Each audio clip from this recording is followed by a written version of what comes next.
점심에는 도시락 먹고 저녁에는 오마카세 먹는 세대. 그의 삶에서의 하루하루, 일주일, 한 달 혹은 1년을 의미 있는 삶으로 만들어준다는 겁니다. 모든 것을 좋은 경험이라고 치부하는 세대다. 언제부터 아이패드, 맥북, 이전 주기 최신 폰, 호텔 뷔페, 호캉스, 해외여행이 선택이 아닌 필수처럼 누구나 다 해보는 것들이 된 건지 모르겠음. 쉬면 해외여행을 가고 기념일엔 호텔을 가고 심지어 취업조차 하지 않은 대학생들도 그 모든 것들이 좋은 경험이라는 말로 정당화됨. 옛날처럼 월급의 절반을 적금해라 이렇게 가르칠 거냐? 그건 아니죠. 그렇게 하면 이제 이른바 꼰대님 될 수 있습니다. 그래서 똑같이 안내할 수는 없는 거죠. 그러나 지금 시청하고 계시는 경영자뿐 아니라 2030 세대라 하더라도 경험이라는 단어의 사전적 의미가 도대체 뭔가 확인해봤어요. 국립국어원 자료입니다. 자신이 실제로 해보거나 겪어보는 것 또는 거기에서 얻는 지식이나 기능이에요. 이렇게 국어원에서 이미 정의가 되어 있더라고요. 두 번째, 철학 단어예요. 객관적 대상에 대한 감각이나 지각 작용에 대하여 깨닫게 되는 내용이에요. 여러분들, 경험이 그냥 내가 어디 가서 뭐 해보는 게 아닙니다. 그것을 통해서 지식이나 기능을 얻는 거예요. 당연히 겪어보는 게 1차적이죠. 그러나 그걸 통해서 어떤 지식이나 기능을 얻었느냐, 혹은 그걸 통해서 어떤 것을 awareness, 자각했느냐, 요게 경험이래요. 이게 진짜 경험이래요. 저는 오늘 이 단어를 극복 경험이라고 좀 표현을 해보겠습니다. 우리는 소비적 사회를 살고 있기 때문에 어떤 경험을 한다 하더라도, 심지어는 창업해서 실패해보는 경험을 한다 하더라도 비용이 들어갑니다. 소비가 포함돼요. 돈 없이 경험해 볼 수 있는 것이 극히 제한적입니다. 굉장히 적어요. 소비 경험이 무조건 가치 있는 것은 아닙니다. 목표를 달성하기 위해서 노력한 경험이 가치가 있는 것이죠. 노력한 경험이 있는 사람들은 그 계기를 통해서 깨달음을 얻는 겁니다. 소비 경험이 아니라 극복 경험이 중요하다는 거예요. 그 극복 경험을 하기 위해서는 가장 먼저 나의 일에 가치가 있어야 돼요. 가치를 규정해야 합니다. 의도가 분명해야 돼요. 그리고 실패해보고 안 될 때까지 해보는 거죠. 오늘의 집도 코로나 상황을 거치면서 유니콘 기업으로 등장한 거죠. 20대에 창업을 했고요. 1000억 규모의 조직이 되기까지죠. 우연히 취향을 잘 드러나고 지인 집을 방문해서 집에 대한 관점이 바뀌죠. 사람들에게 인테리어를 바꿀 수 있다는 것을 말해주고 어려움을 해결해주는 서비스를 만들고자 비전을 가졌습니다. 의도가 있는 거죠. 그런데 굉장히 빠르게 구매가 일어날 거라고 상상했고 디자인 소품을 소비하고 판매하는 테스트를 진행했는데 일주일 동안 매출이 0이었다. 실패를 경험하는 거죠. 그러나 여기에서 포기하지를 않고 어떤 계기로 커머스가 잘 된 건지 많이들 궁금해 하시는데, 어떤 한 가지 특별한 기능과 실행으로 갑자기 천지가 개벽한 상황이 벌어진 게 아니더라. 여러분, 회사가 지금 성장하셨는데 어떤 점이 그렇게 성장하게 됐어요?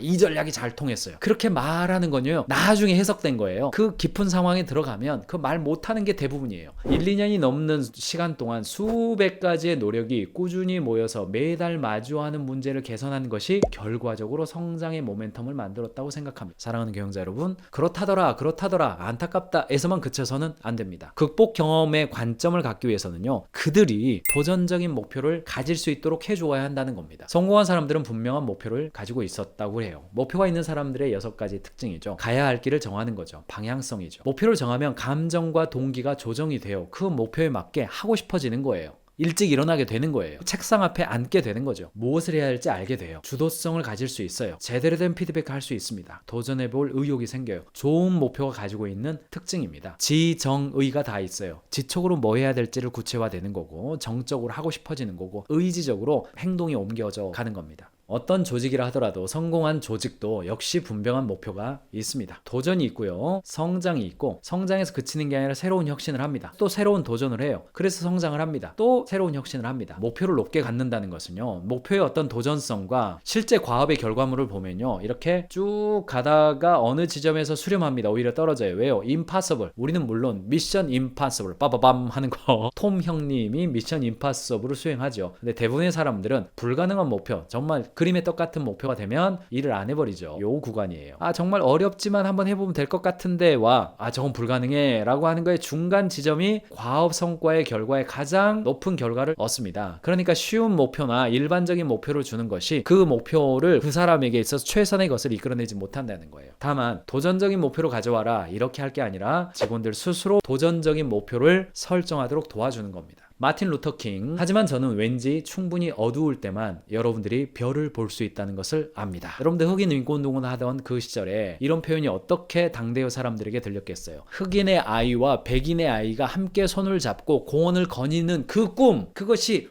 불가능하다라고 여기는 그 시점이 될 때야만 희망의 별을 발견할 수 있다. 사랑하는 경영자 여러분, 연말까지 우리가 가져야 될 목표 될 것 같은 목표를 정해놓고 100% 달성해. 이건 네 책임이야. 그렇게 얘기해서는 안 된다는 거죠. 안 돼도 괜찮아. 그러나 새로운 시도를 해볼 수 있을 만큼의 도전적인 목표를 함께 잡아보자. 그리고 함께 달려보자. 이 메시지가 많은 사람들에게 소비형 경험이 아니라 극복형 경험을 하게 만들어주고 그의 삶에서의 하루하루, 일주일, 한 달 혹은 1년을 의미 있는 삶으로 만들어준다는 겁니다. 사랑하는 경영자 여러분, 우리가 내년도에 충분한 도전을 할 수 있을 때에만 비로소 우리 회사가 성장할 수 있다는 것을 저는 압니다.